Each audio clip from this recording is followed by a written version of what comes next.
ज्यांच्या हातामध्ये ताळ आहे ना, ज्यांच्या हातामध्ये ताळ आहे, तो ताळ त्या युवकाचं जीवन बेताल होऊ देत नाही. हा वारकरी संप्रदायाचा शब्द आहे.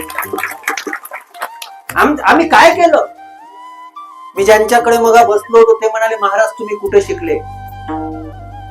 कुठेच नाही शिकलो, खरंच नाही शिकलो, शिकता नाही आलो. तेव्हा परिस्थिती नव्हती शिकायची. जायची इच्छा जेव्हा होती, 18 वर्षाचं वय होतं, माझे वडील वारले, आई घरी एकटी होती आणि सकळ तीर्थाची धुरे जे का माता पितरे, वडील निघून गेले आणि आईला एकटं टाकून आळंदीला जाऊन जर गेलो असतो, तिथं माझ्या आईला त्रास झाला असता, मला नाही वाटत ज्ञानोबरायांनी मला आशीर्वाद दिले असते. घरी राहून गाथा आणि ज्ञानेश्वरीची सेवा केली, ज्ञानोबरायांनी आशीर्वाद दिला. आणि माझं एक वाक्य नीट ऐका, माझं एक वाक्य नीट ऐका.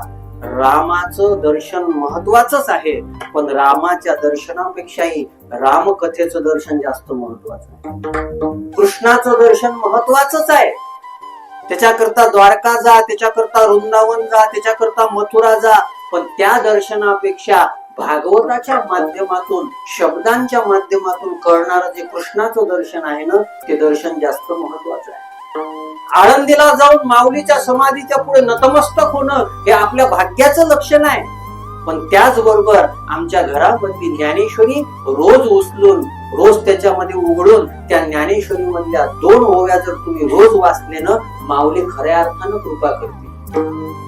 जगद्गुरु तुकोबारायांच्या दर्शनाकरता विजेला, देहूला जाणं हे तर महत्वाचंच आहे, पण ज्याच्यापाशी जगद्गुरु तुकोबारायांचा गाथा आहे आणि त्या गाथ्यातला एक अभंग जर तुम्ही वाचला ना, तुकोबाराय कधी तुम्हाला सोडणार नाही, हे माझा अनुभव आहे.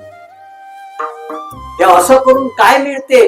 क्या मिला ये दिखाऊ कैसे और मुश्किल ये भी है कि छिपाऊ कैसे. काय भेटलं हे सांगता येत नाही.